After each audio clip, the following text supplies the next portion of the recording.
There you see it, 11:05 a.m., June 16th, 2015. 10 years ago today, Donald J. Trump rode the golden escalator down into history. Our country needs a truly great leader. We need somebody that literally will take this country and make it great again. Sadly, the American dream is dead. Bring it back. But if I get elected president, I will bring it back bigger and better and stronger than ever before, and we will make America great again. John Berman and Kate Baldwin were anchoring CNN that hour. Here's John right after the speech. Ladies and gentlemen, you saw it just like we did. Donald Trump just announced he is running for president, and in a way I'm glad we watched it together, because I'm not even sure I'm kidding when I say we all might look back and say we remember where we were when it happened, for better or for worse. And guess what? Now we have John Berman to look back and remember that moment, for better or worse, 10 years later, alongside John Avlon and Errol Louis, who are also on that program. John Berman, I'm going to start with you. First of all, what can I have something or whatever it is that you take, because you look exactly the same. Take that aside, and we'll deal with that later, because you know I have absolutely no jealousy at all here. What are you thinking now as you watch yourself back then?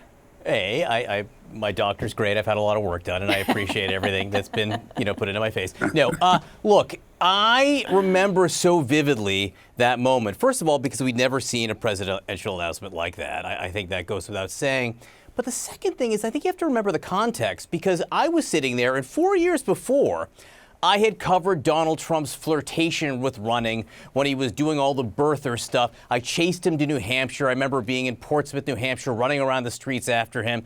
And at that point, Donald Trump was doing it, I don't know, partially to drum up publicity, partially to help his businesses, partially because he liked the spotlight.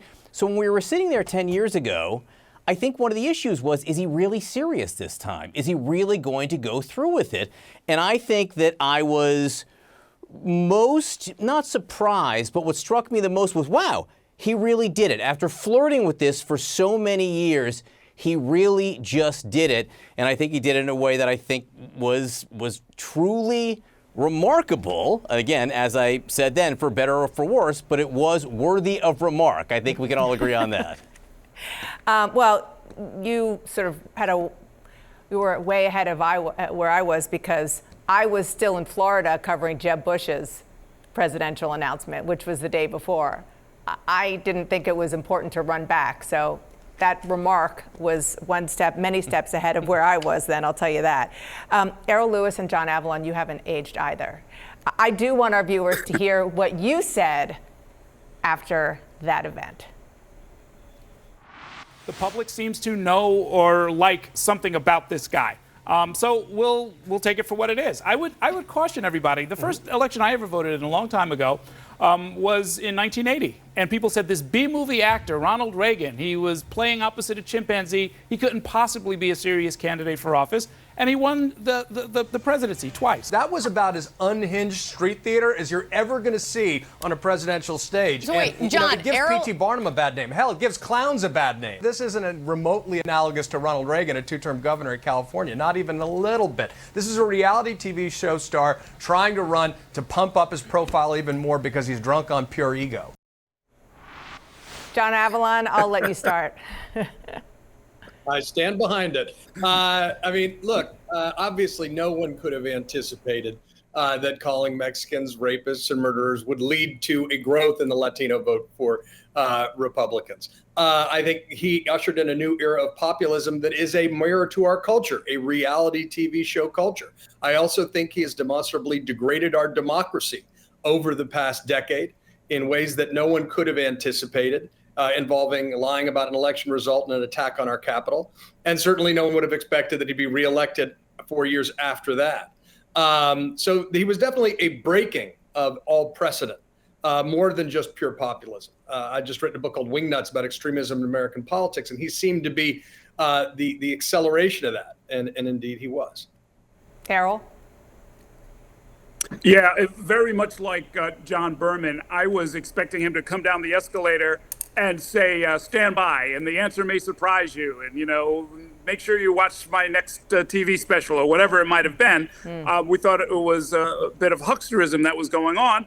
And then he came down and he did what nobody expected. And, you know, your news instinct kicks in. It's like, okay, something I didn't expect, something very unlikely just happened. I had interviewed Donald Trump one-on-one at Trump Tower only a few years prior, back when he was flirting with the idea.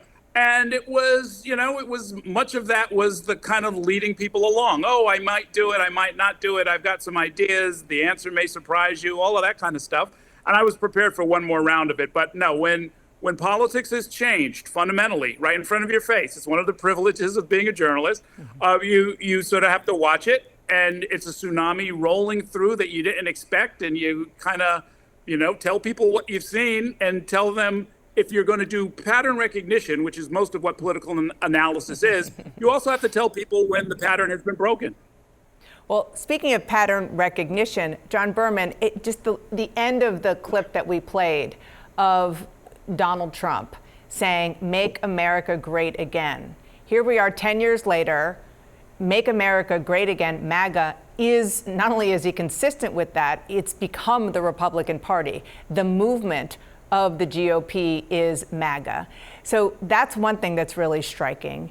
And also the themes that he touched on.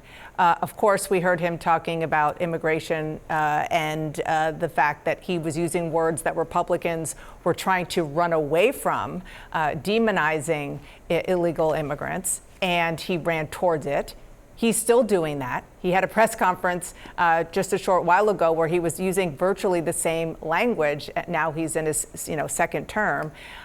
He talked about trade. He talked about tariffs. He talked about Iran and its nuclear capability.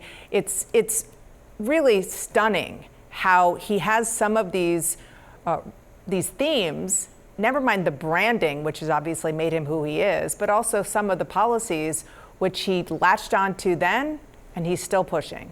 Yeah, look, a lot of the language is absolutely dead on. The same sum has changed. He's not talking about the wall anymore, which was such a big part of that first campaign in the beginning of his presidency. And I'm also just struck by something you said. You were in Florida covering Jeb Bush's announcement. And I think that's so essential to remember because what Donald Trump was doing was juxtaposed to that. It was the mirror image of what the Republican Party thought that it was. And Donald Trump, when he came down that escalator, said, "Nuh-uh, it's not that, or I don't think it's that, or I think it can be something else." And when you heard people shout from the crowd there, and I don't know who it was shouting from the crowd, but in that clip, there was someone shouting. And watching it now, 10 years later, I'm like, that was the type of person who has been going to Donald Trump rallies now for the last 10 years. And he recognized that they were there. Oh, that's so true. I want to, Essie Cupp wasn't able to join us for this, but she was on that panel with you all 10 years ago. Listen to one of the things that she said. There are no words. How do you even have a straight face right now? There are no words to describe what just happened. I think it might be the first time a presidential announcement included the word crap, which he said. It was a rambling mess of a speech. That said, it was very entertaining. I was howling. How quaint. 10 years ago when you said crap, that was, unheard of. Now think about all the things that we hear politicians say. Thanks to all of you for getting the band back together, going down memory lane, all of it. Appreciate it. Good to see you all. See you. Take care, Thanks. Dan.